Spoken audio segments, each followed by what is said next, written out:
Magandang umaga mga kapuso, andito pa rin po ako sa Pantabangan dito sa Nueva Ecija at sa aking kinakatayuan, ito po ay ang Intang Lake. Kung makita nyo mga kapuso, dito sa aking likuran, i-illustrate ko lang po sa inyo itong likuran. Yung nakita nyo medyo parang bulubundukin sa aking likuran, ganyan po kataas ang tubig dati. Kung nakikita nyo yung puting watchtower sa aking kanan, dyan po ang tubig. At dito po sa aking kinakatayuan mismo ay kitang-kita na po ang pagbabitak ng lupa. Gawa po yan ng low tide at pinagsamang epekto ng El Nino at matinding init dito sa kanilang lugar. Mga kapuso, meron dito mga barko na nakadaong pa na dating nasa tubigan.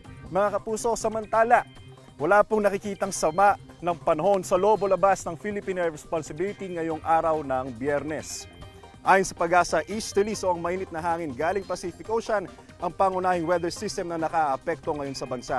Base naman sa rainfall forecast sa Metro Weather, asahan ngayong umaga ang light to moderate rain sa ilang bahagi ng Mindanao. Pagsapit ng hapon, uulanin na rin ang napampanig ng ating bansa. Posible po mga kapuso ang heavy rains maaaring magdulot ng baha o kaya naman ng landslide. Mababa naman ang tsansa ng ulan sa Metro Manila. Ang dapat po nating paghandaan pa rin ngayong Biyernes ay ang mataas na heat index na posibleng umabot sa 47 degrees Celsius. Mamaya mga kapuso, magbibigay kami ng update tungkol dyan. Ingat po tayo mga kapuso. Mula dito sa Pantabangan, Nueva Ecija, ako po si Anjo Pertiera. Know the weather before you go. Para mark safe lagi, mga kapuso. Sa pagbabalik ng unang balita, bayan ng Solsona sa Ilocos Norte sinailalim sa state of calamity dahil sa epekto ng El Nino.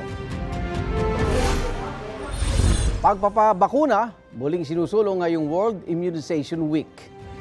Kasama riyan ang pertussis na tatalakayin sa UB Special Report.